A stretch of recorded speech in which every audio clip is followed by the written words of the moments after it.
I was the one who opened the red door at the top of the stairs and watched the floor turn into a mouth. The wood split like a smile, and Jordan slipped forward, scraping the soles of his sneakers as he tried to stop. The whole house breathed in. I could feel the air move past my face like I was standing by an ocean wave that I could not see. Jordan's fingers clawed the edge. I dropped to my knees and grabbed his wrist with both hands. The hall light flickered. The red door swung shut all by itself.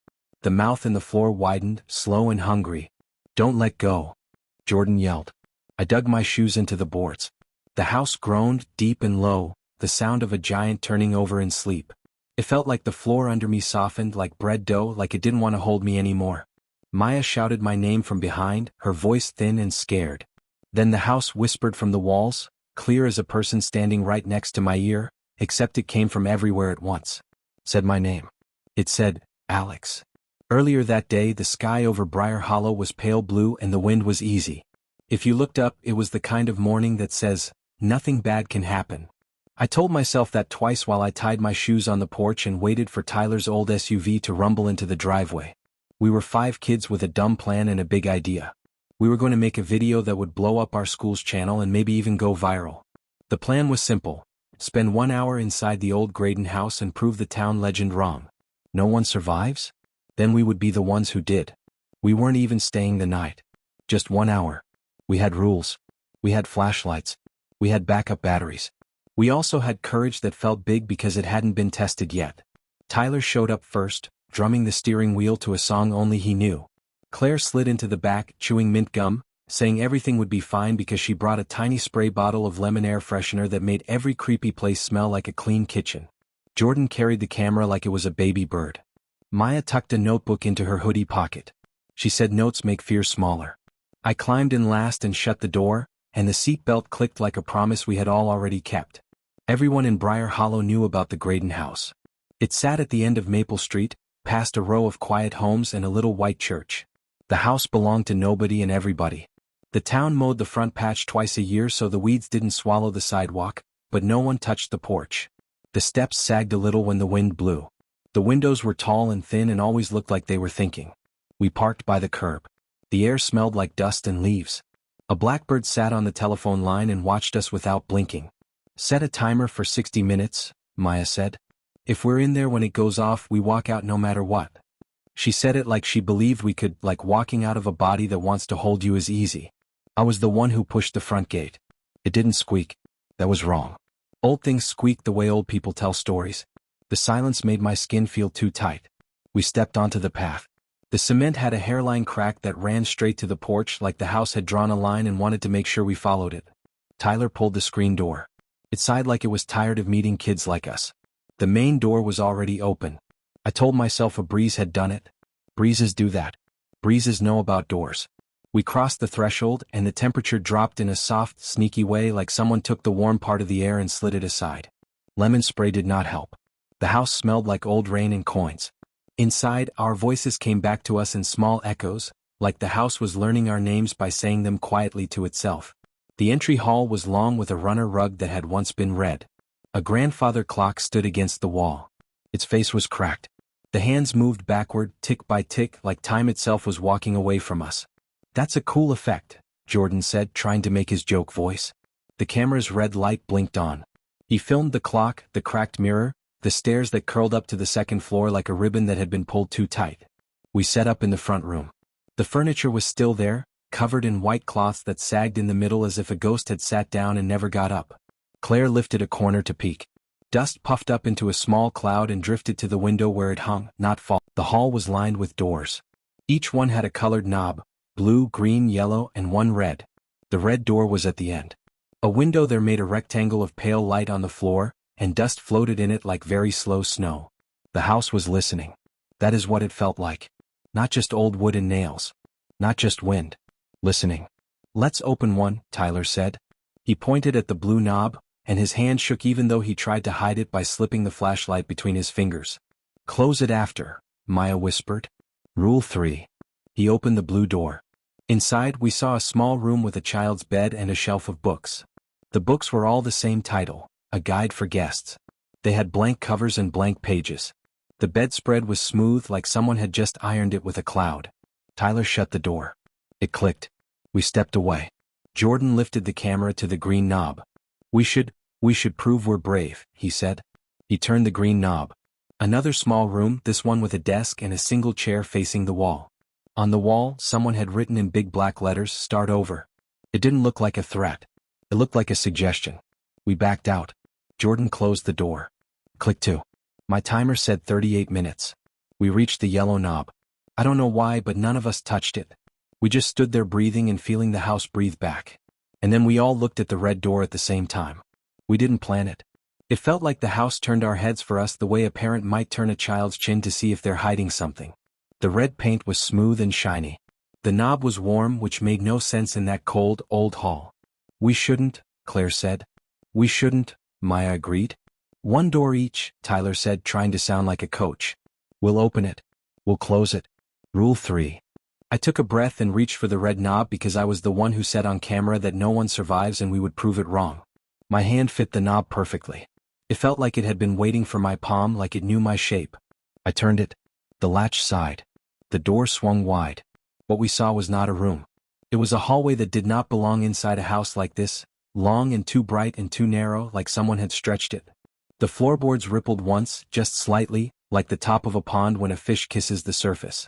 The bright light at the end flickered, not like a broken bulb but like a heartbeat. Film it, I whispered. Jordan stepped forward, lifting the camera for a better shot. As his foot crossed the line between our hall and the bright narrow one, the floor changed. It softened. It sank. It opened. He slid. He grabbed the edge with his fingertips. The camera clattered, slid, stopped right on the edge, its red eye still on us. I dropped to my knees. I grabbed his wrist with both hands. The boards under my knees felt warm now, not cold like the house had red blood and I was kneeling on its skin. Tyler lunged to help, but the air thickened like we were underwater and movement was slow and heavy. Claire screamed once and then bit her lip hard, and I could see she was counting in her head even though we had promised not to count. Maya took one step back, just one, and whispered, close the door, like the rule could still save us. Don't let go. Jordan's voice cracked. I held tighter. The boards around his fingers bent down as if they were rubber. The bright light pulsed again, and each pulse pulled him a little lower. The house groaned in that long, low way. Then it spoke. It didn't shout. It didn't roar. It just said one word in a voice that sounded like the wind learned how to talk. My name. Alex, it said, from the walls, from the floor, from the red door, from every nail. Alex. And then the hallway tilted. The camera slid into the opening and vanished without a sound. Jordan's grip slipped for half a second. That was all it took. The floor yawned wide. We spun to it. None of us had touched it. But it twisted once, twice, like someone on the other side was about to open it. The sound of Jordan's warped voice came louder, like it was spilling out from that very room. Don't open it, I said, my voice barely a whisper. But the house didn't care. The yellow door swung wide on its own. Inside was not a room. Not at first glance. It was a staircase, going down, far deeper than a house this size should have allowed. The steps were narrow, steep, wet. A dim light glowed at the bottom, not warm like a lamp, but cold and gray, like moonlight underwater. And drifting up from that impossible stairwell came the sound of Jordan's sneakers squeaking, faint but real, as if he were just one step ahead. Claire gasped and took a step forward. Tyler grabbed her hoodie and yanked her back. Don't, he barked, his voice hard but his eyes wide with fear. Then the whispers changed. They didn't just say, help me anymore. They started calling each of our names. First me, Alex. Then Maya. Then Tyler and Claire, one after the other, slow, dragging, patient. The house knew us. The house had already memorized us. Maya clutched the rule paper tighter and whispered, we're breaking the rules. We didn't close the red door in time. Her words shook. We're already inside it. We're already part of it. The whispers stopped. For a heartbeat, the hallway was silent and I almost believed we were safe. Then something heavy began to climb the staircase in the yellow room. We couldn't see it, not yet. But the sound was enough. The drag of feet too heavy to lift properly, the wet slap of skin against wood, the wheeze of breath like air forced through water. The gray glow pulsed brighter at the bottom, lighting the walls of the stairwell in flickers like a lantern swinging back and forth. Close it. Claire shrieked. Close the door. Tyler slammed his body against the yellow door, but it didn't budge. It was like the knob had locked itself into place. His shoulder hit it again harder. The sound from the stairs grew closer. Something scraped along the walls, fingernails or claws, leaving deep grooves in the wood. I rushed forward to help him, pushing with all my weight. Maya joined us, her face pale as paper. Claire stood frozen, her eyes locked on the open stairwell. "It's Jordan," she whispered. "He's coming up." "No, it's not," I yelled, shoving the door with every ounce of strength I had. The hinges squealed, resisting, and then with a final slam, it shut. The instant it did, the hallway went silent again. No footsteps. No whispers. Just the faint ticking of the backward clock below us, echoing through the whole house like a countdown. We all backed away, breathing hard, staring at the yellow door. Its knob had gone cold. My phone buzzed in my pocket. 36 minutes left. Then, without warning, every door in the hallway rattled at once. Blue, green, yellow, and red, all shaking violently as if 100 fists pounded from the other side. Dust rained from the ceiling. The floor quivered. Claire screamed.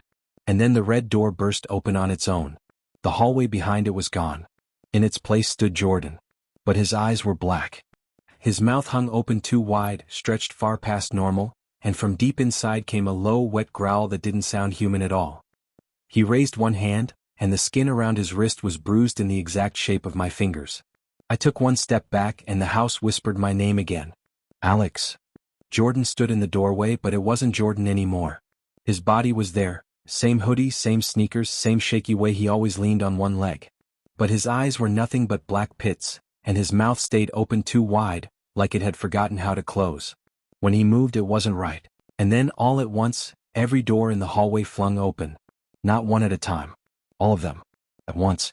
The light from inside each doorway bled out into the hall, blue, green, yellow, and red, mixing together into a blinding glow that painted our faces pale. I shielded my eyes, but through my fingers I saw shapes moving inside each room.